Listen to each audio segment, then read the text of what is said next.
మీ అందరికీ నా వందనాలు చెల్లిస్తూ ఉన్నాను.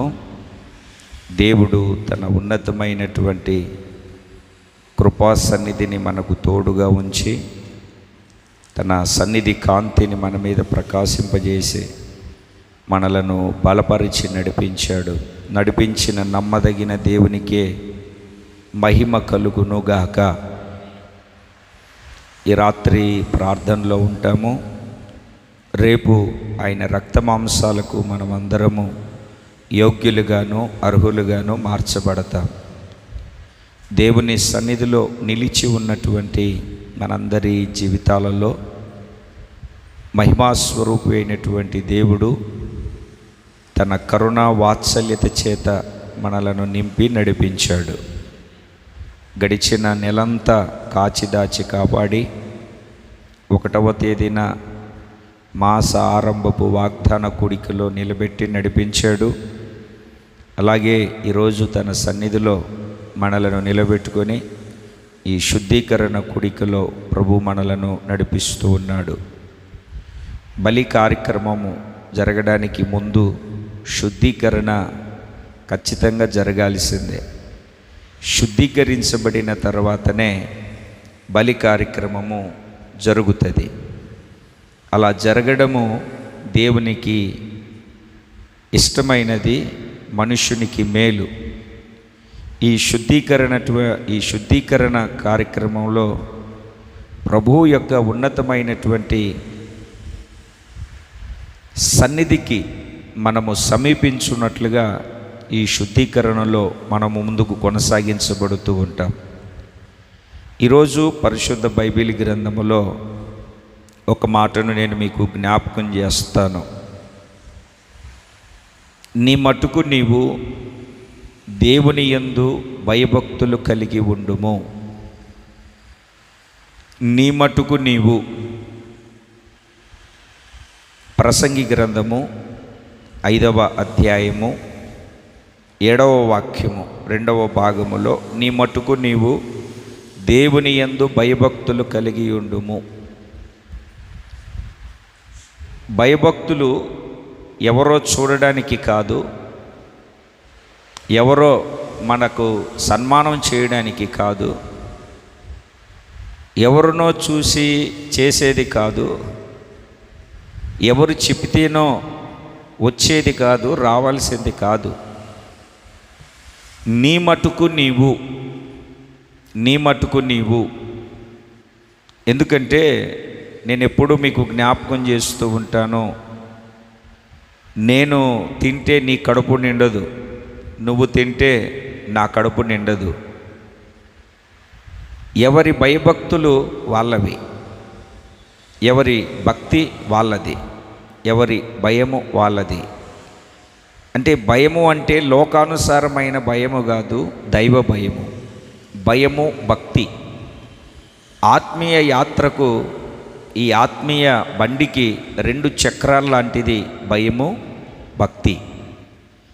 ఈ భయము భక్తి ఎప్పుడైతే ఉండదో, భయమున్నా లేదా భక్తి ఉన్నా ఏదో ఒకటి ఉంటే సరిపోద్దులే అనుకుంటే బండి సాపిగా వెళ్ళదు, బండి ముందుకు సాగదు. ఆత్మీయ యాత్ర భయము భక్తి 2 కలిగి ఉండాలి, 2 కలిగి మనము నడిపించబడాలి. అది నీ మటుకు నీకే, నీ మటుకు నీవే భయము భక్తి కలిగి నడిపించబడాలి. భయము భక్తి అని అన్నప్పుడు వాక్యము మనము జాగ్రత్తగా గమనిస్తే దేవుని యందు భయభక్తులు కలిగి జీవించడము చెడుతనాన్ని విసర్జించుట, చెడుతనాన్ని అసహించుకొనుట, చెడుతనము నుండి తొలగిపోవుట అని మనము దేవుని వాక్యాన్ని మనము చదువుతాం. ఈ భయభక్తులకు గల ప్రతిఫలం ఏమిటి అని అంటే వినయము. భయభక్తులు కలిగి జీవించే వారికి ప్రతిఫలం ఏమనంటే వినయము. వినయము మాత్రమే కాదు, ఐశ్వర్యము, ఘనత, జీవము కూడా వస్తుంది. ఐశ్వర్యము, ఘనత, జీవము వినయమునకు ప్రతిఫలము. దేవుని బిడ్డలారా, ఈ భయభక్తులు కలిగి ఎవరైతే నడిపించబడతారో, భయభక్తులు కలిగి ఎవరైతే వాళ్ళ ఆత్మీయ యాత్రను ముందుకు కొనసాగించుకుంటారో వాళ్ళ జీవితం ఆశీర్వాదకరముగాను దీవెనకరముగాను ప్రభునామానికి మహిమకరంగాను జీవిస్తారు. దేవుడే చెప్తూ ఉన్నాడు, నా సేవకుడైనటువంటి యోబు యథార్థవంతుడు, భయభక్తులు కలిగి చెడుతనమును అసహించుకున్నవాడు. నా యందు భయభక్తులు కలిగి చెడుతనమును అసహించుకున్నటువంటి వాడు. దేవుని సన్నిధిలో నిలిచి ఉన్న ప్రియమైన దేవుని పిల్లలారా, మనము భయము భక్తి కలిగి ఈరోజు మన ఆత్మీయ యాత్రలో భయభక్తులు కలిగినటువంటి స్థితితో ఎప్పుడైతే మనము నడిపించబడతామో, ఎప్పుడైతే మనము ముందుకు కొనసాగించబడతామో, అప్పుడు మన జీవితము ఆధ్యాత్మికమైనటువంటి మార్గాలలో ముందుకు కొనసాగించబడతాం. దేవునికి సమీపముగా ఉండగలుగుతాం. దేవుని దృష్టి మన మీద ఉంటుంది. అందుకే నీ మట్టుకు నీవు. ఈరోజు దేవుని యొక్క సందేశం ఏమిటి అంటే, నీ మట్టుకు నీవు. ఏమిటండి? నీ మట్టుకు నీవు. ఇప్పుడు ఎవరు ఎంత చెప్పినా, ఎవరు ఏమి చెప్పినా నువ్వు చేయాలనుకున్నదే చేస్తావు. నీ మనసులో అనుకున్నదే నువ్వు చేయగలుగుతావు. అలాగే భయభక్తి కూడా నీ మట్టుకు నువ్వు చేయగలగాలి. పరిశుద్ధ బైబిల్ గ్రంథంలో దేవుని యొక్క వాక్యాన్ని మనము కొన్ని విషయాలు ధ్యానిస్తే చూడండి. ఇర్మియా గ్రంథంలో మీరు చదువుతారు. ఇర్మియా గ్రంథంలో 13వ అధ్యాయము 27వ వాక్యం చివరిలో, యెరూషలేమా నీకు శ్రమ, నిన్ను నీవు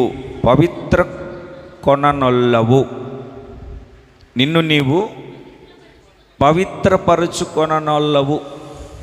వాక్యాన్ని గమనిస్తే నీ మటుకు నీవు పవిత్రపరుచుకోలేవు. ఈ శుద్ధీకరణ కూడికలో మన ఆత్మీయ స్థితి వృద్ధి కొరకు పవిత్రపరుచుకునే ఒక అనుభవం.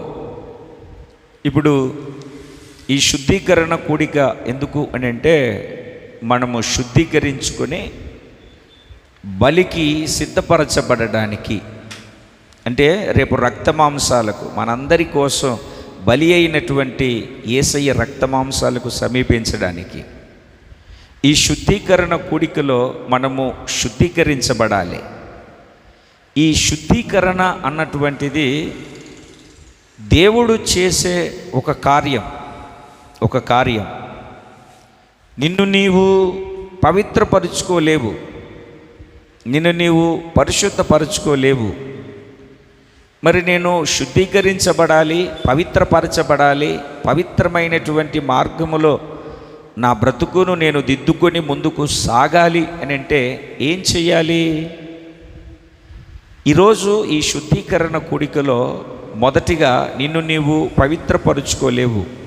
యెరూషలేమా నీకు శ్రమ ఎందుకు వచ్చింది ఆత్మీయ జీవితంలో అంటే, పవిత్రపరుచుకొనక, అంటే శుద్ధీకరించుకొనక అపవిత్రులమై అజితేంద్రియము దోపుతోనూ పల్లెము లోపల వెలుపల ఎంత శుద్ధి చేసినా, ఎంత కడిగినా దాని వలన ప్రయోజనము కలగదు. కడగాల్సింది లోపల అని వెలుపల మానేయడం కాదు, లోపలను వెలుపలను మన హృదయము శుద్ధీకరించబడినటువంటి వారమై ప్రభు యొక్క సన్నిధిలో ముందుకు కొనసాగించబడాలి. నిన్ను నీవు పవిత్రపరుచుకోలేవు. మరి ఏం చెయ్యాలి అని అంటే, పవిత్రపరుచుకునే ఒక మార్గం ఉంది. ఆ మార్గంలో నువ్వు నడిపించబడితే నిన్ను నీవు చక్కగా పవిత్రపరుచుకొని ముందుకు కొనసాగించబడగలవు. ఎలా పవిత్రపరుచుకోగలుగుతాను?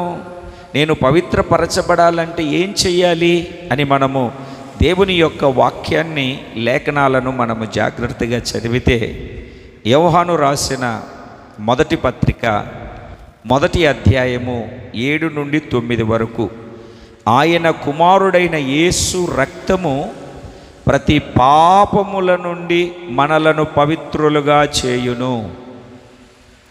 ఆయన కుమారుడైన యేసు రక్తము ప్రతి పాపముల నుండి మనలను పవిత్రులుగా చేయును.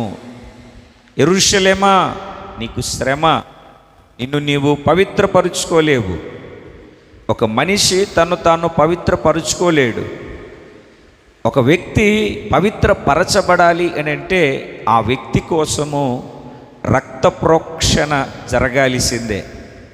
రక్తము చిందించకుండా పాపక్షమాపణ కలుగదు. ప్రియమైన దేవుని పిల్లలారా, వాక్యపు లేఖనాలను మనము జాగ్రత్తగా చదివితే అక్కడ ఏమని చదువుతాము అని అంటే, ఇంకెంతకాలము ఇలాగ జరుగుతుంది, నీవు పవిత్రపరుచుకొనక శ్రమలను అనుభవిస్తూ కలవరాల చేత, వేదన చేత ఇంకెంతకాలము నువ్వు కొట్టబడతావు. నిన్ను నీవు పవిత్రపరుచుకోవాలి అని అంటే యేసు రక్తము ద్వారా మనమందరము కడగబడాల్సిందే.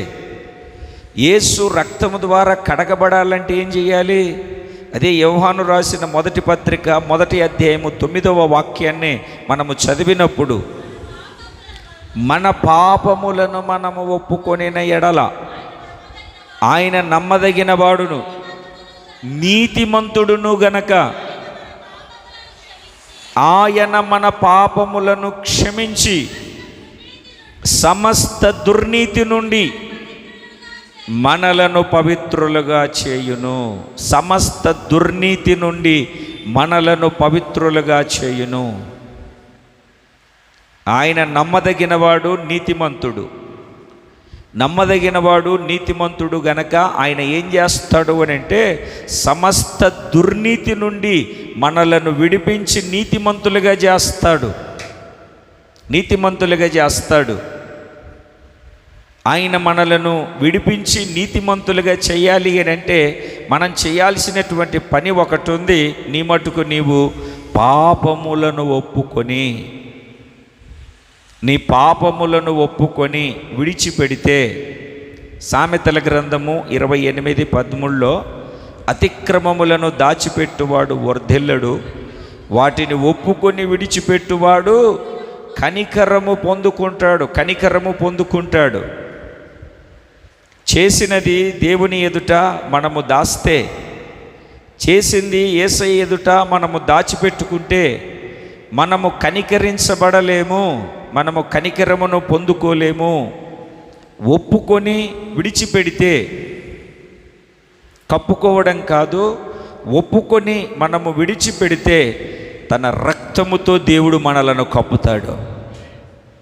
లేదు నేను ఒప్పుకోను, నేను ఇలాగనే ఉంటాను అని అంటే దాని వలన ప్రయోజనం లేదు. ఆ ఒప్పుకోలు ఎలాగ ఉండాలి, ఏ విధంగా ఉండాలి అని అంటే పశ్చాత్తాపముతో హృదయము పొడవబడినటువంటి వారై, లోపల గూడు కట్టుకున్నటువంటి ఆ సర్వ పాపము బయటికి వచ్చున్నట్లుగా, హృదయము పొడవబడి కఠిన హృదయము మెత్తని హృదయముగా మార్చబడినట్లుగా, విరిగి నలిగిన హృదయములు కలిగి, విరిగి నలిగిన మనస్సుతో, ఓ పశ్చాత్తాపముతో ప్రభువు పాదములను మనము పట్టుకొని ఉన్నప్పుడు, నేను పాపిని అని నీ హృదయము నొచ్చుకుంది అనడానికి సూచన ఏమిటంటే నీ కళ్ళల్లో నుండి వస్తున్నటువంటి కన్నీరు. చాలామందిని ప్రార్థన చేయమన్నప్పుడు ప్రార్థన చేస్తారు. కొంతమంది అయితే మైక్ ఇచ్చినప్పుడు తెగ ఏడిచేస్తారు. మైక్ ఇచ్చినప్పుడు కాదు ఏడవాల్సింది. పశ్చాత్తాపముతో మన హృదయము నొచ్చుకున్నప్పుడు, గుచ్చుకున్నప్పుడు, పొడవబడినప్పుడు, నరకబడినప్పుడు, వాక్యం మన హృదయం తాకినప్పుడు, వాక్యం మన హృదయాన్ని దర్శించినప్పుడు, వాక్యం మన హృదయాన్ని తట్టినప్పుడు మనకు ఒక పశ్చాత్తాపము కలుగుతుంది. ఆ పశ్చాత్తాపమే కళ్ళల్లో కన్నీరుగా కారి అంటే దాని అర్థం ఏమిటంటే నీ హృదయంలో ఉన్నటువంటి పాపము కన్నీటి ద్వారా బయటికి ప్రవహిస్తుంది, కన్నీటి ద్వారా బయటికి వస్తుంది. మనం ఇండ్లు గడుగుతాం, నీళ్ళన్నీ పోసి ఒక చీపురు తీసుకొని ఊడ్చుకుంటూ వస్తాం. ఆ నీళ్లు బయటికి రాలేదనుకో, ఆ చెత్త, ఆ డస్టు ఎక్కడున్నట్టు? ఇంట్లోనే ఉన్నట్టు, లోపలనే ఉన్నట్టు. మనం పాపము ఒప్పుకొని విడిచిపెట్టాము, మన పాపము ప్రక్షాళన చేయబడింది. దానికి సూచన ఏమిటి అని అంటే, నీ హృదయం నొచ్చుకున్నప్పుడు కళ్ళల్లో నుండి కన్నీరు బయటికి రావాలి బయటికి. వాక్యము దర్శించినప్పుడు, దర్శనము కలిగినప్పుడు, వాక్యము ప్రకటిస్తూ ఉన్నప్పుడు నీ హృదయము నొచ్చుకొని, ఎందుకంటే వాక్యము ఖడ్గము గనక అది దూరి ఎలాంటి చెడుగునైనా బయటికి తీసుకొని రాగలుగుతుంది. అటువంటి వాక్యము ద్వారా మనము గుచ్చబడిన వారమై, ప్రభువా నేను పాపిని తండ్రి, నా పాపమును నేను గ్రహించాను, నేను చేసినటువంటి అతిక్రమము యొక్క ఫలితమే ఈ రోగం, ఈ శాపం, ఈ దరిద్రమని ఎవరైతే మనోనేత్రాలు తెరవబడతాయో, ఎవరైతే నోటితో తన అతిక్రమాన్ని ఒప్పుకోగలుగుతారో వాళ్ళ హృదయము నొచ్చుకుంటుంది. నొచ్చుకున్నటువంటి హృదయంలో పలకబడుతున్నటువంటి మాటలు, ఆ పశ్చాత్తాపపు మాటలు అతని పాపాన్ని ఒప్పుకోలు కలగజేసి సమస్త దుర్నీతి నుండి విడుదల పొందాలి అని విడిచిపెడతాడు. అప్పుడు యేసయ్య రక్తము వచ్చి కడిగి శుద్ధీకరిస్తుంది. యేసయ్య రక్తము ద్వారా మనము కడగబడతాము. రక్తము చిందించకుండా పాపక్షమాపణ కలుగదు. మనలో పాపక్షమాపణ కలగాలి అని అంటే యేసయ్య రక్తము కార్చాడు. ఆ కార్చిన రక్తము ద్వారా మనము కడగబడాలి అని అంటే ఒప్పుకొని విడిచిపెట్టాలి. నేను ఒప్పుకోను, నేను ఇలాగనే ఉంటాను, నేను నాలాగనే ఉంటాను అని అంటే ఏ రోజు కూడా మనము దేవుని ద్వారా పరిశుద్ధపరచబడలేము, పవిత్రపరచబడలేము. అందుకే ఈ శుద్ధీకరణ కూడికలో నీ మటుకు నీవు దేవుని యందు భయభక్తి కలిగి ఉండుము. నిన్ను నీవు పవిత్రపరుచుకోలేవు. యెరూషలేమా నీకు శ్రమ, నీవు పవిత్రపరుచుకోలేవు. నువ్వు పవిత్రపరచబడకుండా ఇంకెన్నాళ్ళు ఇలాగనే జరుగుతుంది, ఇంకెన్నాళ్ళు ఇలాగనే కొనసాగించబడతావు. ఇప్పటికైనా ప్రభు పిలిచే సమయమున, ఆయన చేతులు చాచి ఉన్న సమయమున, కృపాకాలములో కృప నిలిచి ఉండగా, పరిశుద్ధాత్ముడు క్రియ చేస్తూ ఉండగా, వాక్యం హృదయాన్ని తడుతూ ఉండగా, వాక్యము హృదయమును ప్రేరేపిస్తూ ఉండగా, ఇప్పటికైనా తర్వాత అని వాయిదాలు వేయకుండా, తర్వాత అని కాలయాపన చేయకుండా, తర్వాత చూద్దామని అటు ఇటు తిరగకుండా, ఇప్పటికైనా పశ్చాత్తాపడి మన హృదయములు కడగబడినట్లుగా, మన హృదయములో ప్రక్షాళన చేయబడినట్లుగా పాపమును ఒప్పుకొని విడిచిపెడదాం. ప్రభు కనికరము గల దేవుడు, కృపావాత్సల్యత కలిగిన దేవుడు గనక ఆయన మనలను కడిగి శుద్ధీకరిస్తాడు. మనము పవిత్రపరచబడాలి అని అంటే యేసయ్య రక్తముతో మనము కడగబడాలి. యేసయ్య రక్తముతో కడగబడాలి అని అంటే మనము మన పాపములను ఒప్పుకొని విడిచిపెట్టాలి. కప్పుకోకూడదు, ఒప్పుకొని విడిచిపెట్టాలి. పవిత్రపరుచుకునే భాగములో యేసయ్య రక్తంతో కడగబడాలి. ఏం చేయాలి కడగబడాలంటే? కొరింథీయులకు రాసిన మొదటి పత్రిక 6వ అధ్యాయము 11వ వాక్యం. కొరింథీయులకు రాసిన 2వ పత్రిక, మీలో కొందరు అట్టివారై ఉంటిరి కానీ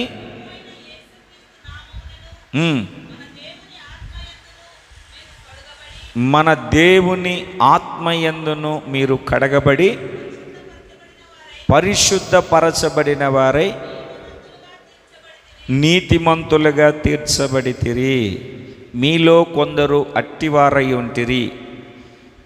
9వ వాక్యం నుండి మీరు చదువుకుంటూ వస్తే, వారసులు కానేరరు, మోసపోవద్దు, జారులైనను, విగ్రహారాధికులైనను, వ్యభిచారులైనను, ఆడంగితనము గలవారైనను, పురుష సంయోగులైనను, దొంగలైనను, లోబులైనను, త్రాగుబోతులైనను, దూషకులైనను, దోచుకొని వారైనను దేవుని రాజ్యానికి వారసులు కానేరరు. అది ఇప్పుడు పరిశుద్ధాత్మ, దేవుని ఆత్మ మనలను కడిగి పవిత్రపరిచాడు. అంటే ఒక వ్యక్తి తన్ను తాను పవిత్రపరుచుకోలేడు. మొదట రక్తము ద్వారా కడగబడాలి. కడగబడాలంటే పాపాన్ని ఒప్పుకోవాలి. రెండవదిగా ఆ వ్యక్తి దేవుని ఆత్మచేత కడగబడాలి. దేవుని ఆత్మచేత కడగబడాలి అంటే పవిత్రపరుచుకోవాలి అని అంటే కడగబడాలి. ఎవరి ద్వారా కడగబడాలి అని అంటే దేవుని ఆత్మచేత కడగబడాలి. అందుకే ఆరాధిస్తూ ఉన్నప్పుడు, దేవుని స్తుతిస్తూ ఉన్నప్పుడు, దేవుని సమూహములో చేర్చబడినప్పుడు మనము దేవుని ఆత్మచేత నింపబడతాం. దేవుని ఆత్మచేత నింపబడినప్పుడు పరిశుద్ధాత్ముడు మనలను శుద్ధీకరించి, మనలను కడిగి పరిశుద్ధపరిచి నీతిమంతులుగా తీర్చిదిద్దుతాడు. ఎందుకంటే ఆ పైన చెప్పబడినటువంటి అన్ని గుణాలలో కొన్ని మన జీవితంలో మనము కలిగి ఉన్నాం. ఇట్టివారు దేవుని రాజ్యంలో ప్రవేశించలేరు. దేవుని రాజ్యంలో ప్రవేశించాలి అని అంటే దేవుని ఆత్మచేత కడగబడాలి, శుద్ధీకరించబడాలి, ప్రక్షాళన చేయబడాలి. ఎవరైతే శుద్ధీకరించబడి, కడగబడి, ప్రక్షాళన చేయబడతారో వాళ్ళ జీవితం దేవుని రాజ్యంలో ప్రవేశిస్తుంది. దేవుని ఆత్మ, పరిశుద్ధాత్ముని ద్వారా మనము కడగబడినటువంటి వారిగా మార్చబడాలి. యేసు ప్రభు భూమి మీద సంచరిస్తున్నటువంటి దినాల్లో ఆయనతో కూడా కలిసి నడిచిన వాళ్ళే, కలిసి తిరిగిన వాళ్ళే. ఇంకొక మాటను చెప్పాలంటే యేసుక్రీస్తు తల్లి అయిన మరియమ్మ ఆయనను కన్నది.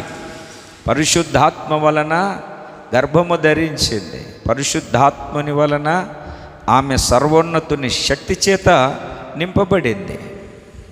అయినా పెంతెకోస్తు పండుగ దినమునందు ఆ మేడగదిలో 120 మందితో కూడా ఆమె ఉంది.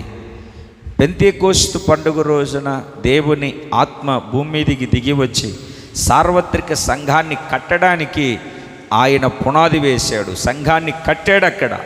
క్రీస్తు శరీరం అనేది సంఘాన్ని కట్టాడక్కడ.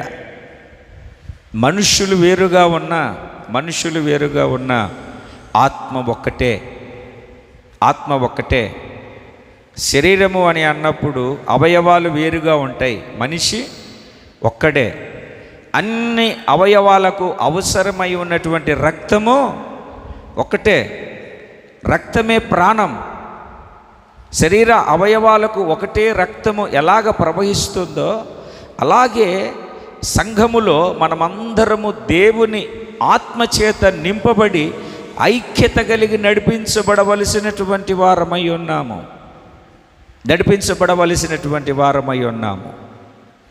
దేవుని వాక్యాన్ని ఆలకిస్తున్న ప్రియమైన దేవుని పిల్లలారా, ఈ శుద్ధీకరణ కూడికలో కృపగలిగినటువంటి దేవుడు మనందరికీ చెప్తూ ఉన్నటువంటి విషయం, మనము శుద్ధీకరించబడాలి.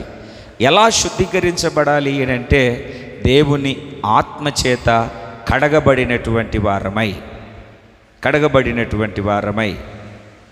చూడండి, మనము వాక్యాన్ని చదువుతాము. యోహాను సువార్త 16వ అధ్యాయము 8వ వాక్యము. 16వ అధ్యాయము 8వ వాక్యము. ఆయన వచ్చి పాపమును గూర్చి, నీతిని గూర్చి, తీర్పును గూర్చి లోకాన్ని ఒప్పుకొన చేస్తాడు, లోకాన్ని ఒప్పుకొన చేస్తాడు. 13వ వాక్యం.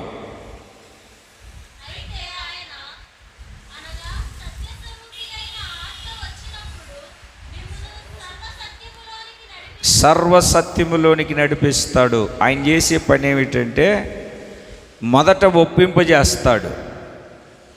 ఒప్పింపజేస్తాడు.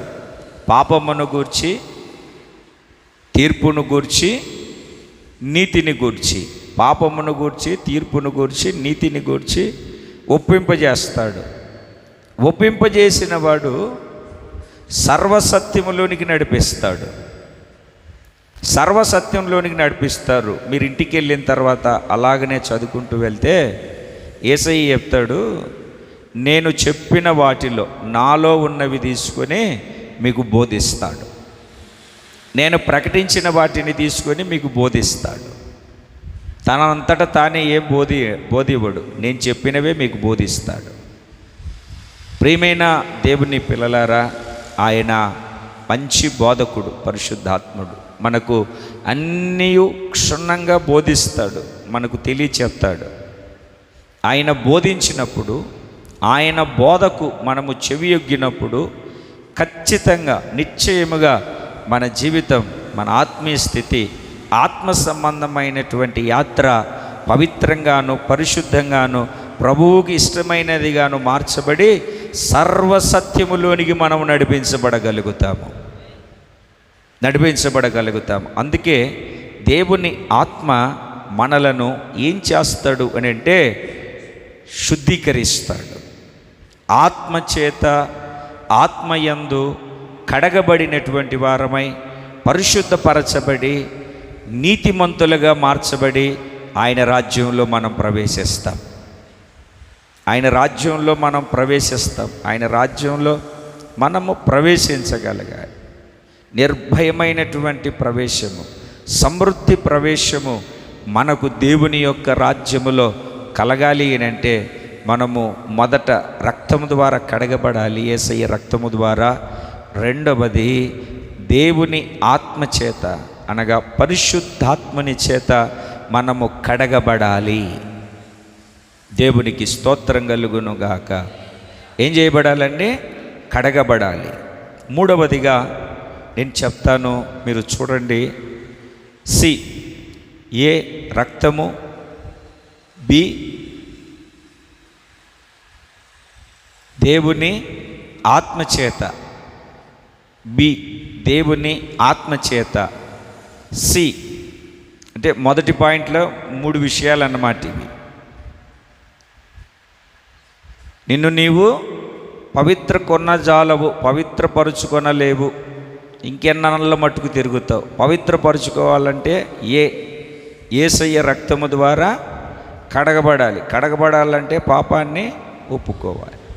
బి దేవుని ఆత్మచేత కడగబడాలి. సి ఎఫెసీ పత్రిక 5:27.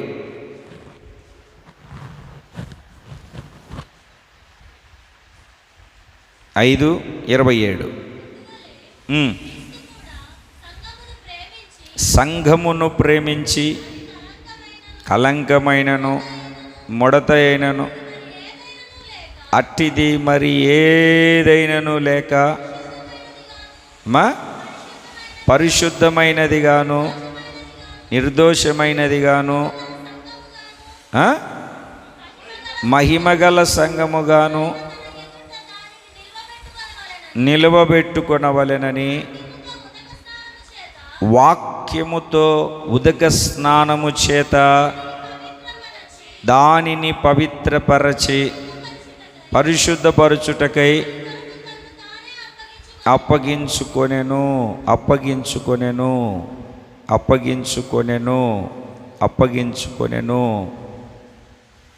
Water by the word, washing of water by the word అని ఇంగ్లీష్లో రాసి ఉంటుంది. అర్థమవుతుందండి? Washing of water by the word అంటే నీళ్ళ చేత ఉతకబడము. వాషింగ్ అంటే ఉతకడమే కదా. ఉదక స్నానము, వాషింగ్, వర్డ్ వాటర్ అంటే దేవుని వాక్యము చేత శుద్ధీకరించబడతాము. చెప్పండి, దేని చేతనండి? దేవుని వాక్యము చేత. దేవుని వాక్యము చేత. వాక్యము చేత ఎవరైతే శుద్ధీకరించబడగలుగుతారో, ఎవరైతే శుద్ధీకరించబడతారో వాళ్ళ జీవితం ప్రభువుకి ఇష్టమైనదిగాను ప్రీతికరమైనదిగాను మార్చబడుతుంది. ఎందుకంటే వాక్యము మనలను పరిశుద్ధపరిచి పవిత్రపరిచి రక్తంతో కడగబడిన వాక్యంతో కడగబడ్డాక, అలాగే వాక్యముతో మనము శుద్ధీకరించబడాలి. వాక్యముతో శుద్ధీకరించబడాలి. వాక్యంతో శుద్ధీకరించబడాలి. వాక్యము అంటే మాట, వర్డ్, మాట ఏం చేస్తుంది అంటే శుద్ధీకరించబడినటువంటి మనలను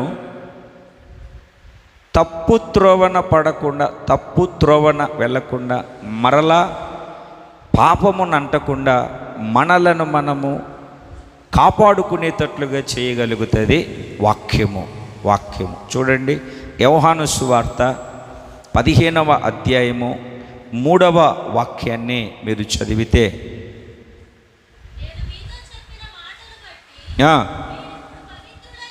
మీరిప్పుడు దేన్ని బట్టి పవిత్రులై ఉన్నారు?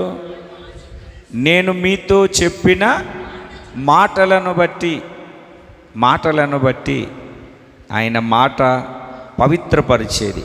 ఎంత పవిత్రపరిచేదో కీర్తనల గ్రంథము 12వ కీర్తన 6వ చరణాన్ని మీరు చదవండి. యెహోవా మాటలు పవిత్రమైనవి, మట్టి మూసలో 7 మారులు కరిగి ఊదిన వెండి ఎంత పవిత్రములు. ఒక్క మాట ఎట్లాంటిదంట? 7 మార్లు మట్టి మూసలో కరగబెట్టి, వెండిని కరగబెట్టి, ఒక్కసారి కరగబెడితేనే ఆ వెండిలో ఉన్నటువంటి మస్టు, డస్టు, కల్తీ మొత్తం బయటికి వచ్చేస్తుంది. ఒక్కసారి కరగబెడితేనే దగ్గ మెరిసిపోతుంది సిల్వర్. అట్లాంటిది ఎన్నిసార్లు? 7 సార్లు. అంటే సంపూర్ణంగా ఆయన నోట నుండి వచ్చిన మాట సంపూర్ణమైన మాట, పవిత్రమైనటువంటి మాట. యోహాను సువార్తలో చదివాం, నేను మీకు చెప్పిన ఈ మాటలను బట్టి మీరిప్పుడు పవిత్రులై ఉన్నారు. మాట పవిత్రమైన మాటే మనలను పవిత్రపరుస్తుంది. అందుకే కంసాలి అగ్ని వంటి వాడను అంటాడు, చాకలి వాడిని సబ్బు లాంటి వాడను అంటాడు. ఆయన మాట మనలను శుద్ధీకరిస్తుంది. ఆయన మాటలో జీవం ఉంది, ఆయన మాటలో స్వస్థత ఉంది, ఆయన మాటలో రక్షణ ఉంది. ఇట్లా చెప్పుకుంటూ పోతే అనేకమైనవి ఉన్నా ఈ రోజున ఆయన మాట సంఘాన్ని, అంటే నిన్ను నన్ను ఈ శుద్ధీకరణ కూడికలో పాలిభాగస్తులై ఉన్న ప్రతి ఒక్కరిని మాట ఏం చేయగలుగుతుంది అంటే పవిత్రపరచగలుగుతుంది, పరిశుద్ధపరచగలుగుతుంది. మనలను శుద్ధీకరించి మన ఆత్మీయ స్థితిని సిద్ధపరిచి ప్రభు యొక్క రాకడకు నిలబెట్టగలుగుతుంది. మాట శుద్ధీకరించడం మాత్రమే కాదు, మనము పడిపోతుంటే పడిపోకుండా నిలబెట్టగలుగుతుంది. అవునా కాదా? ఇప్పుడు చిన్న పిల్లోడే ఉన్నాడు, వాడేదో బురదలో చేయి పెట్టాలని చూస్తాడు. అని 2 కేకలేస్తే పక్కకు వచ్చేస్తాడు. కాముగా ఉంటే మొత్తం చేయాల్సిందంతా చేస్తాడు చిన్నపిల్లడు. అట్లాగనే మన ఆత్మీయ యాత్రలో ఆత్మ సంబంధమైనటువంటి జీవితంలో మనలను మనము శుద్ధీకరించుకోలేము, కానీ మనలను శుద్ధీకరించువాడు, మనలను పవిత్రపరచువాడు పరలోకమందున్నాడు. ఆయన మనలను పవిత్రపరచి, మనలను పరిశుద్ధపరచి, మనలను తన ఉన్నతమైనటువంటి రాకడకు రాజ్యానికి సిద్ధపరుస్తాడు. తన రక్తము ద్వారా, తర్వాత ఆత్మ ద్వారా, తర్వాత వాక్యము ద్వారా. వాక్యము ఉదకము, నీళ్ళు ఉదక స్నానము అంటే వాషింగ్ అంటే అర్థం ఏమిటి? ఉతకడం. ఉతికేది ఎప్పుడు చేస్తారు? మాసిపోయినప్పుడు ఉతుకుతారు. అట్లాగనే వాక్యము. అందుకే ప్రతి కూడికలో, ప్రతి ప్రార్థనలో, ప్రతి కార్యక్రమంలో ఖచ్చితంగా వాక్యము కోసము, వాక్యము ఎదుట మనం నిలిచి ఉన్నప్పుడు వాక్యము ఉతుకుతుంది.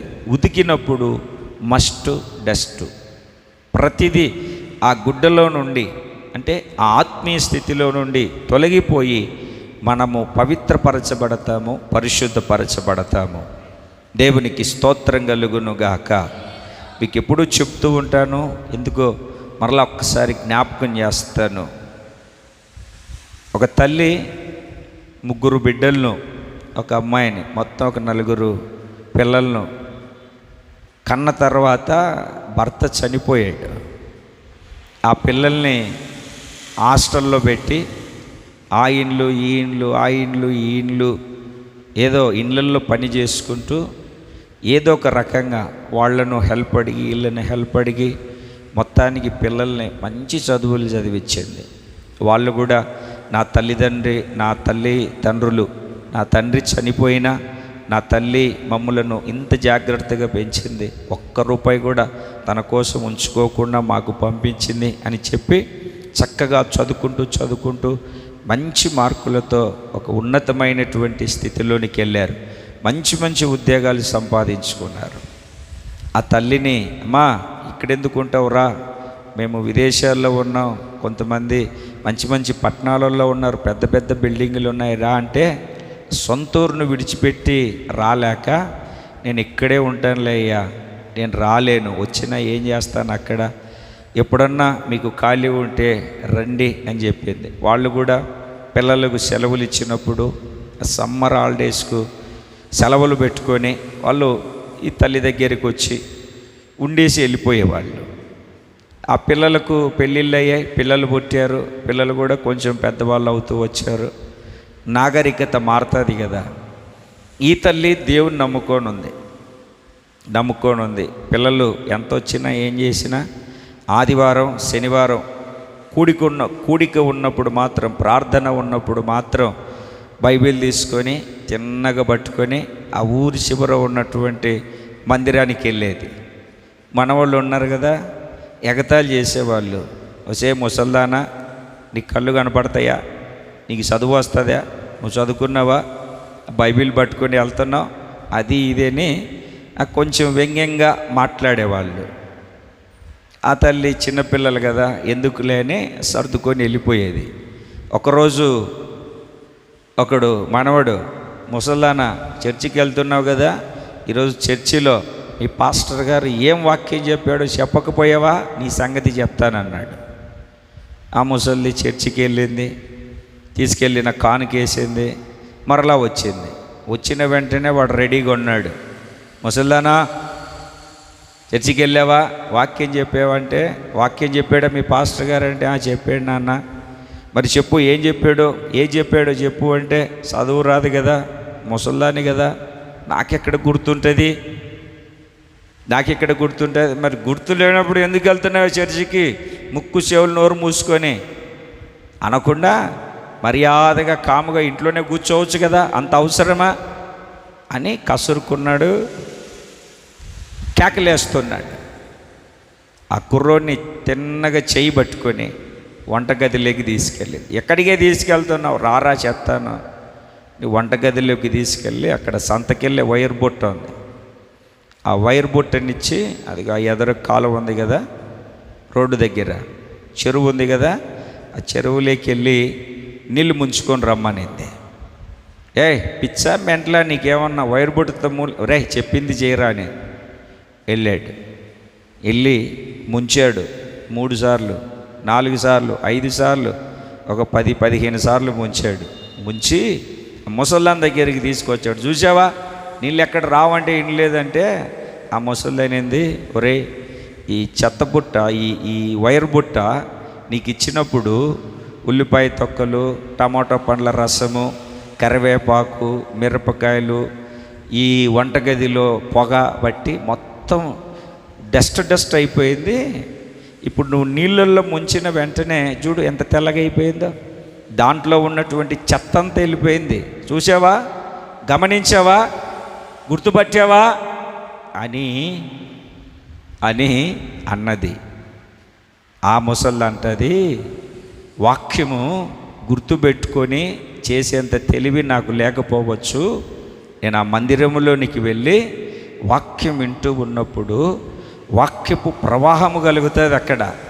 ఆ ప్రవాహంలో నా హృదయంలో ఉన్నటువంటి చెత్త చెదారం, నా హృదయంలో ఉన్నటువంటి మస్టు డస్టు, నాలో ఉన్నటువంటి పాపం, నాలో ఉన్నటువంటి చిన్న చిన్న లోపాలు, నాలో ఉన్నటువంటి ప్రతిదీ ఆ వాక్యము కొట్టుకొని పోయేటట్లుగా నన్ను కడిగి శుద్ధీకరించి పరిశుద్ధపరిచి ప్రక్షాళన కలగజేసి నన్ను ఒక ఉన్నతమైనటువంటి స్థితిలో నిలబెడుతుంది.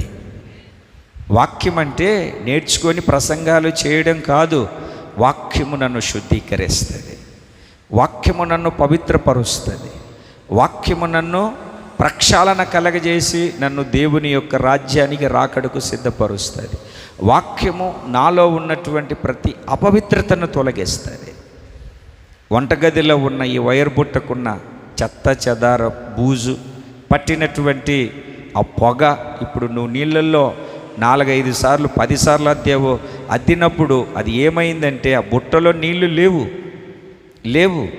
ఒకవేళ నాకు వాక్యం గుర్తుండకపోవచ్చు, ఒకవేళ వాక్యం నా హృదయంలో ఉండకపోవచ్చు, ఎందుకంటే ముసల్దాని కదా. వాక్యం మాత్రం నన్ను శుద్ధీకరిస్తుంది, నన్ను పవిత్రపరుస్తుంది, నన్ను పరిశుద్ధపరుస్తుంది. ఎందుకంటే పరిశుద్ధత లేకుండా ఎవరు ప్రభువుని చూడలేరు. ప్రభువుని చూడాలి అని అంటే పవిత్రపరచబడాలి, పరిశుద్ధపరచబడాలి. అట్టి పరిశుద్ధత కలగజేసేదే వాక్యం. వాక్యం అంటే నా పాదాలకు దీపము, నా త్రోవకు వెలుగు. నేను పడిపోకుండా, చీకట్లో త్రొట్టుపడకుండా నన్ను కాపాడేది వాక్యం. అందుకే ప్రతి వారం నేను దేవుని మందిరమునకు వెళ్ళి, దేవుని సన్నిధికి వెళ్ళి నన్ను నేను శుద్ధీకరించుకుంటాను, నన్ను నేను పవిత్రపరుచుకుంటాను. దేవుని పరిశుద్ధ నామమునకు స్తోత్రం కలుగునుగాక. చెప్పాలండి ఒకసారి అందరూ గట్టిగా, హల్లెలూయా. వాక్యము నన్నేం చేస్తుంది? చెప్పండి. వాక్యము నన్నేం చేస్తుంది? శుద్ధీకరిస్తుంది. అందుకే వాక్యం వినడానికి, వాక్యం నా హృదయాన్ని శుద్ధీకరించుకోవడానికి, వాక్యము ద్వారా నేను ప్రక్షాళన చేయబడడానికి, వాక్యము ద్వారా నన్ను నేను పవిత్రపరుచుకోవడానికి నేను దేవుని సన్నిధికి వెళుతున్నాను రా అబ్బాయి అని ఆ పిల్లలకు చెప్పింది. దేవుని లేఖనాలను ఆలకిస్తూ ఉన్న ప్రియమైన దేవుని పిల్లలారా, మన ఆత్మీయ జీవితంలో, ఆత్మ సంబంధమైన జీవితంలో మనలను మనము పవిత్రపరచుకోలేము, శుద్ధీకరించుకోలేము. మనలను పవిత్రపరిచేది యేసయ్య రక్తం, మనలను పవిత్రపరిచేది దేవుని ఆత్మ, మనలను పవిత్రపరిచేది దేవుని వాక్యం. ఇంకొక విషయాన్ని కూడా నేను మీకు జ్ఞాపకం చేస్తాను. యెహెజ్కేలు గ్రంథం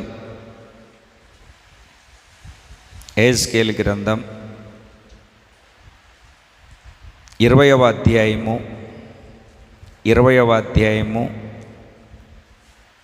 12వ వాక్యం.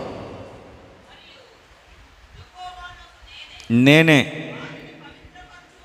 వారిని పవిత్రపరచువాడనని వారు తెలుసుకొనున్నట్లు నాకును వారికిని మధ్య విశ్రాంతి దినములను వారికి సూచనగా నేను నియమించి తిని, వారికి సూచనగా నేను నియమించి తిని. దేనినండి? విశ్రాంతి దినమును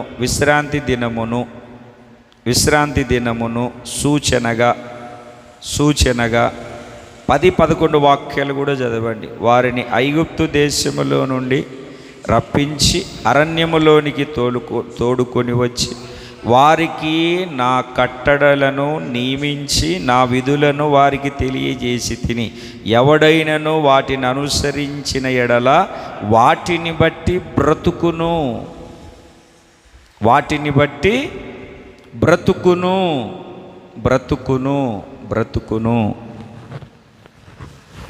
దేన్ని బట్టి బ్రతుకుతాడు? దేన్ని బట్టి బ్రతుకుతాడండి? దేవుడిచ్చినటువంటి ఆజ్ఞలు, కట్టడలు. 119వ కీర్తనలో అంత మీరు ఇంటికి వెళ్ళిన తర్వాత చదివితే వాక్యమని, ఉపదేశమని, కట్టడలని, ధర్మశాస్త్రమని, విధులని, ఇట్లాగా వాక్యాన్ని అనేకమైనటువంటి వాటితో పోలుస్తూ వస్తాడు కీర్తనకారుడు. ఆజ్ఞలైన, ధర్మశాస్త్రమైన, కట్టడలైన, విధులైన, ఉపదేశమైన, వాక్యమైన, వాక్కైన అన్నీ దేవుని మాటలే. ఆ మాటలన్నీ గ్రంథస్థం చేయించి ముద్రించి మన చేతిలో పెట్టాడు. ఆ కట్టడలను, ఆ మాటలను ఎవరైతే విని అనుసరించి నడుస్తారో వాళ్ళందరూ ఏమవుతారంటే బ్రతుకుతారు. ఏమండి? సాతానుగాడు కూడా వెలుగుదూత వేషం ధరించుకొని సేవకుల్లో లేదా ఇతర మనుషుల్లో జ్వరబడి సాతాను ఏం చేస్తాడు అని అంటే మనిషిని వాక్యంతోనే వచ్చి మోసం చేస్తాడు. సాతానుగాడు యేసుప్రభు దగ్గరికి వచ్చి మోసం చేసినట్టు, ఈ రాళ్ళన్నీ రొట్టెలు చేయి అంటాడు. అప్పుడు చక్కగా వాక్యంతోనే సమాధానం చెప్పాలి. మనుష్యుడు రొట్టె వలన మాత్రం కాదు కానీ బ్రతుకుతారన్నారు కదా, రొట్టెలు చేయి, ఈ రాళ్ళన్నీ. సాతానుగాడు కూడా అట్లాగనే వస్తాడు. దేవుని బిడ్డలారా, మార్కు సువార్తల్లో ఒక మాట ఉంటుంది. ఏమని? నమ్మిన వారి వలన ఈ సూచక క్రియలు కనబడును. వాళ్ళు క్రొత్త భాషలు మాట్లాడతారు. వారు రోగుల మీద చేతులు ఉంచినప్పుడు స్వస్థతలు కలుగుతాయి. అక్కడ ఇంకొక మాట ఉంటుంది. వారు పాములను ఎత్తి పట్టుకుందురు. మీరు దేవుని నమ్ముకొని ఉంటే పాములను ఎత్తి పట్టుకో. దేవుని నమ్ముకున్నారు కదా, పాములను ఎత్తి పట్టుకో. ఇట్లాగ వస్తారన్నమాట. అప్పుడు చెప్పాలి, సాతానుగాడు వచ్చి ఎలాగ యేసయ్యను శోధించారో మనల్ని కూడా కొన్ని సందర్భాల్లో కొంతమంది వచ్చి వాక్యముతోనే శోధిస్తూ ఉంటారు, వాక్యంతోనే మనల్ని కలవరపరుస్తూ ఉంటారు. అప్పుడు వాక్యంతోనే సమాధానాన్ని ఇవ్వాలి. ఏమని? నీ దేవుడైన యెహోవాను శోధించకూడదు. ఒకవేళ మరణకరమైనది ఏదైనా తాగితే నేను తాగుతాంతే అని తీసుకోవడం కాదు. ఒకవేళ నాకు తెలియక అది పెట్టి ఉంటే, అట్లాంటి పరిస్థితుల్లో నాకు తెలియనప్పుడు దేవుడు నా పట్ల కార్యాన్ని చేస్తాడు. దేవుని లేఖనాలను ఆలకిస్తూ ఉన్నటువంటి ప్రియమైన దేవుని బిడ్డలారా, వాక్యం సెలవిస్తుంది, మరియు యెహోవా నగు నేను వారిని పవిత్రపరచువాడనని వారు తెలుసుకొనున్నట్లు నాకును వారికి నీ మధ్య విశ్రాంతి దినములను వారికి సూచనలుగా.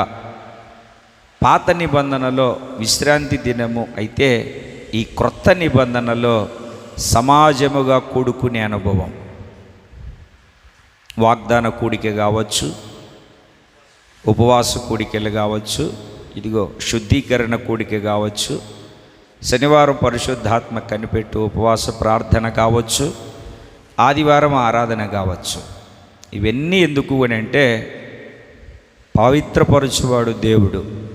అంటే ఈ ప్రతి కుడికలో మనము పాలు పంపులు పొంది దేవుని వాక్యాన్ని విని దేవుణ్ణి స్తుతించి దేవుణ్ణి ఆరాధిస్తూ దేవుని ఉన్నతమైనటువంటి నామాన్ని కీర్తించగలగాలి.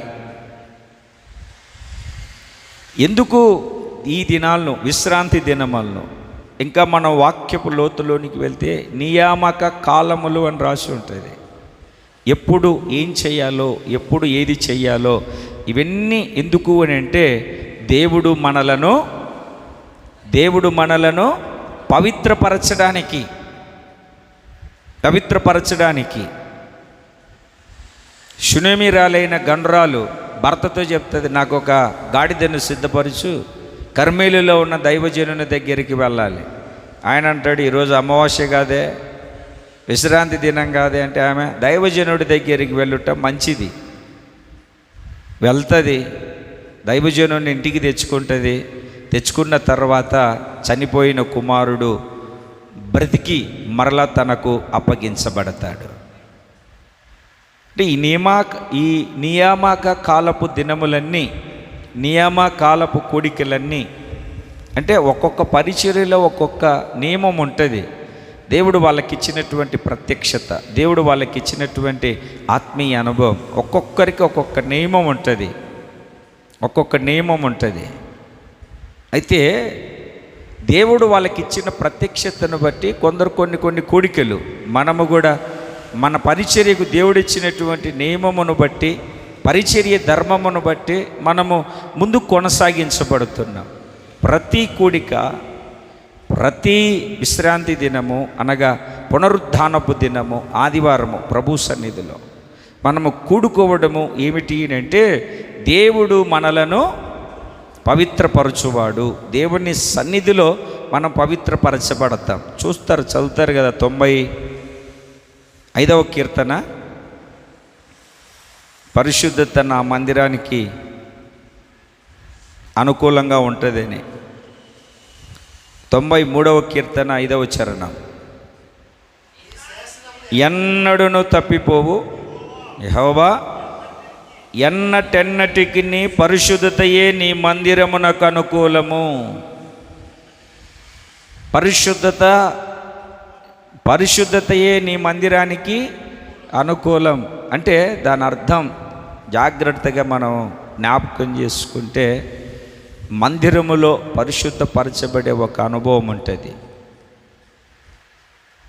వైద్యశాల, హాస్పిటల్కి వెళ్ళి ఎలాగైతే తనలో ఉన్నటువంటి రోగాన్ని, బలహీనతనంతా తీసివేసుకుంటారో, అక్కడ వైద్యులు ఎంత చక్కగా అతనికున్న రోగాన్ని, బలహీనతను తొలగిస్తారో వైద్యశాలలో, ఇక్కడ దేవుని సన్నిధిలో, దేవుని మందిరములో, సహవాసంలో మనకున్నటువంటి ప్రతి బలహీనతను, మనకున్నటువంటి ప్రతి లోపాన్ని ప్రభువు తొలగించి మనలను పరిశుద్ధపరుస్తాడు. అనుకూలంగా, మందిరంలో అనుకూలంగా, మందిరానికి అనుకూలంగా పరిశుద్ధత ఉంది. విశ్రాంతి దినములో పరిశుద్ధపరచడానికి ఈ నియమాన్ని, ఈ కోడికలను దేవుడు ఏర్పాటు చేశాడు. ఒక వ్యక్తిని బడి ఎలాగైతే యోగ్యునిగా మారుస్తుందో అలాగే దేవుని సన్నిధి, దేవుని మందిరం ఆ వ్యక్తిని యోగ్యునిగాను అర్హునిగాను మార్చి తీర్చిదిద్దుతుంది. అందుకే మనము దేవుని సన్నిధికి, దేవుని మందిరమునకు మనము రాగలగాలి. ఒక వ్యక్తి క్రమం తప్పకుండా బడికి వెళ్ళినప్పుడు, స్కూల్కి వెళ్ళినప్పుడు క్లాస్ మెట్టుగా ఎదిగి తరగతి ఎదిగి ఆ వ్యక్తి చివరికి చదువంతా పూర్తి చేసుకుని ఒక పట్టాభద్రుడై ఏ ఉద్యోగం తాను చేసినటువంటి ఆ యొక్క ప్రయత్నానికి, ఆ ఉద్యోగానికి, ఆ చదువుకు తగినటువంటి మంచి ఉద్యోగం పొందుకోగలుగుతాడు. ఆసక్తి కలిగినటువంటి వ్యక్తి. అలాగే దేవుని సన్నిధిలో ఆయన చెప్తాడు, ఆత్మ విషయంలో మాంద్యులు కాక ఆత్మయందు తీవ్రత కలిగినటువంటి వారమై. ఆసక్తిలో మాంద్యం ఉండకూడదు, నేను చదువుకోవాలి, నేను బాగుపడాలి, నేను ఒక ఉన్నతమైనటువంటి స్థితిలోనికి ఉండాలి అని చదువుకోవాలి. ఏదో ఎండాకాలం, చలికాలం, వానాకాలం చదువులు కాదు. కొంతమంది ఉన్నారు, ఏదోలే మాకు ఆ భోజనం పెడుతున్నారు, ఆ స్కూల్లో ఒక పూట వెళ్ళి చదువుకుంటే భోజనం కలిసి వస్తుందని చదువుకునే వాళ్ళు కూడా లేకపోలేదు. హాస్టల్కి వెళ్ళి చదువుకున్న వాళ్ళు ఉన్నారు, ఇంటికాడ సరైన తిండి లేదు, మేము వెళ్ళి ఏదో తినడానికి వెళ్తాంలే అన్నట్టుగా చదివిన వాళ్ళంతా భ్రష్టులు అయ్యారు.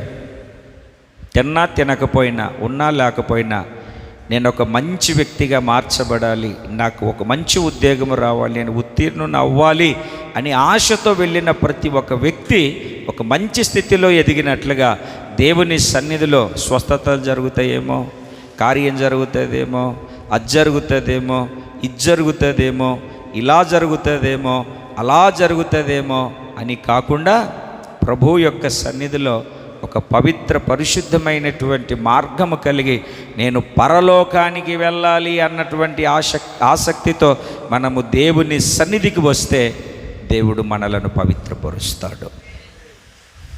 మందిరంలో పరిశుద్ధత ఉంది. విశ్రాంతి దినమును ఏంటండి, పాత నిబంధనలో శనివారం అయితే ఈ క్రొత్త నిబంధన ఆయన పునరుద్ధానుడై తిరిగి లేచిన ఆదివారం. సార్వత్రిక సంఘం, ఈ క్రొత్త నిబంధన సంఘం కట్టబడిన రోజు ఆదివారం. ఆది అపోస్తలులు రొట్టె విరిచినటువంటి దినం ఆదివారం. ఈ ఆదివారపు దినాన మనము రొట్టె విరుచుటకు, సమాజముగా కూడుటకు, సంఘానికి అదే చెప్తాడు, రోమా సంఘానికి, మీరు ఆదివారం కూడుకున్నప్పుడు సంధాను పోగు చేసి పెట్టండి అని. అంటే ఒక మాటలో చెప్పాలి అని అంటే ఆదివారపు దినాన ఏం చేయాలో, ఏది చేయాలో చక్కగా చెప్తూ వచ్చాడు. ఒక్క మాటను చదువుదాం ఈ విశ్రాంతి దినాన్ని గురించి. నిర్గమకాండము 20వ అధ్యాయము 11వ వాక్యం. 6 దినాలు నువ్వు కష్టపడి పనిచేయాలి, 7వ దినమున విశ్రాంతి దినాన్ని పాటించాలి. అక్కడ చెప్తాడు విశ్రాంతి దినమును ఆశీర్వదించి దాన్ని పరిశుద్ధపరిచెను. ఏం చేసాడండి విశ్రాంతి దినాన్ని? చూడండి, బాగా మనం గమనిస్తే మనం విశ్రాంతి దినాన్ని ఈ క్రొత్త నిబంధన ప్రకారము పునరుద్ధానపు దినాన్ని, అంటే ఆదివారపు దినాన్ని మనం క్రమం తప్పకుండా పాటిస్తే ఆ దినాన్ని దేవుడు ఏం చేశాడట? ఆశీర్వదించి పరిశుద్ధపరిచాడు. దినము మారింది కానీ ఆయన ఇచ్చిన ఆశీర్వాదము, ఆయన ఇచ్చినటువంటి పరిశుద్ధత మారలేదు, మారదు కూడా. పాత నిబంధనలో శనివారం, క్రొత్త నిబంధనలో ఆదివారం. విశ్రాంతి దినమున ఆయనను ఆరాధించుటకు, విశ్రాంతి దినమున ఆయన నామాన్ని స్మరణ చేయుటకు, విశ్రాంతి దినాన దేవుని సన్నిధిలో నిలిచి ఉండుటకు మనలను మనము అప్పగించుకొని ఆయన సన్నిధికి వచ్చినప్పుడు శక్తి కలిగినటువంటి దేవుడు మనలను పరిశుద్ధపరుస్తాడు. ఈ దినాన్నే పరిశుద్ధపరిచాడు, విశ్రాంతి దినాన్ని పరిశుద్ధపరిచాడు, విశ్రాంతి దినాన్ని ఆశీర్వదించాడు. అంటే ఎవరైతే ఆ దినమున ప్రభు సన్నిధిలో కూర్చొని ఆయన పాదాలు పట్టుకొని ఆయన పాద సన్నిధిలో విరిగి నలిగిన హృదయంతో చేరగలుగుతారో వారినందరినీ జీవము కలిగినటువంటి దేవుడు పరిశుద్ధపరచడం మాత్రమే కాదు, ఆశీర్వదిస్తాడు. ఏం చేస్తాడండి? మీకు ఒక మాటను జ్ఞాపకం చేయనా? వారం రోజులు పనికి వెళ్ళి వారంలో ఒక రోజు కూలి ఇస్తారు, వారానికి ఒకసారి కూలి ఇస్తారు. ఆ రోజున మనం వెళ్ళకపోతే 6 రోజులు పనిచేసిన కూలి రాదు. అలాగనే 6 దినములు మనం కష్టపడి 7వ దినమున దేవుని సన్నిధికి వచ్చినప్పుడు దేవుడు మనలను పవిత్రపరిచి పరిశుద్ధపరచడం మాత్రమే కాకుండా ఇంకా ఆయన ఏం చేస్తాడు అని అంటే ఆశీర్వదిస్తాడు. ఆశీర్వాదమును శాశ్వత జీవమును అచ్చట ఉండవలేనని యెహోవా సెలవిచ్చి ఉన్నాడు. ఎక్కడ అని అంటే దేవుని సన్నిధిలో, ఐక్యతలో అటువంటి ఆశీర్వాదం, అటువంటి దీవెన, అటువంటి సమృద్ధి అయినటువంటి కృపను మనము నిండుగా మెండుగా పొందుకొని ముందు కొనసాగించబడాలి. నీ మట్టుకు నీవు ఏమిటండి, దేవుని యందు భయభక్తులు కలిగి ఉండు. దేవుని యందు భయభక్తులు కలిగి ఉండు. నిన్ను నీవు పవిత్రపరుచుకొనలేవు. పవిత్రపరుచుకోవాలంటే పవిత్రపరచువాడు, పరిశుద్ధపరచువారు ఒకరున్నారు. ఆయన ఆకాశమందు ఉన్నాడు, ఆయనే దేవుడు. ఒక వ్యక్తి పవిత్రపరచబడాలంటే ఏం చేయాలి? యేసయ్య రక్తముతో కడగబడాలంటే పాపాన్ని ఒప్పుకొని విడిచిపెట్టాలి. రెండవది, ఒక వ్యక్తి పవిత్రపరచబడాలి అంటే దేవుని ఆత్మచేత కడగబడితేనే పరిశుద్ధపరచబడి నీతిమంతులుగా తీర్చిదిద్దబడి దేవుని రాజ్యాన్ని స్వతంత్రించుకుంటాం. వాక్యము ద్వారా ఉతకబడాలి. ఉతక స్నానం, వాషింగ్. దేని ద్వారా సార్? వాక్యము ద్వారా. దేని ద్వారా అమ్మా? వాక్యమనే ఉదక స్నానం, వాక్యమనే నీళ్ళు. ఆ మాట పవిత్రమైంది, మనలను పవిత్రపరుస్తుంది. అందుకే కీర్తనకారుడు చెప్పినట్టుగా, నీ ఎదుట నేను పాపము చేయకుండాన్నట్లు నీ వాక్యమును నా హృదయంలో ఉంచుకొని ఉన్నాడు. యవనస్తులు దేని చేత శుద్ధీకరించబడతారు? నీ వాక్యమును జాగ్రత్తగా చూసుకొనుటను బట్టియే కదా. నీ వాక్యాన్ని జాగ్రత్తగా చూసుకుంటేనే కదా యవనస్తులు శుద్ధీకరించబడేది. దేవుని పరిశుద్ధ నామమునకు స్తోత్రం కలుగునుగాక. నాలుగవది, విశ్రాంతి దినములను మనలను పవిత్రపరచువాడు అని చెప్పడానికి సూచనగా పెట్టాడు.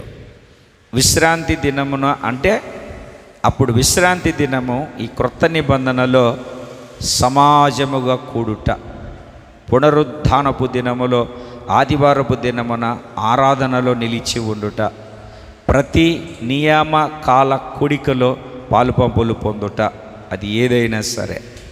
ఎందుకంటే పరిశుద్ధత మందిరానికి అనుకూలంగా ఉంది. విశ్రాంతి దినమును ఆయన ఆశీర్వదించి పరిశుద్ధపరిచాడు, పవిత్రపరిచాడు. అందుకు మనము విశ్రాంతి దినమున దేవుని సన్నిధిలో నిలిచి కృపగలిగినటువంటి దేవుని నామాన్ని కొనియాడాలి, కీర్తించాలి. నన్ను నేను పవిత్రపరచుకోలేము. ఈ 4 విధాలైనటువంటి అనుభవం మన ఆత్మీయ జీవితంలో ఉంటే ప్రభు మనలను పరిశుద్ధపరుస్తాడు, పవిత్రపరుస్తాడు. మోకరించండి, ప్రార్థన చేసుకుందాం.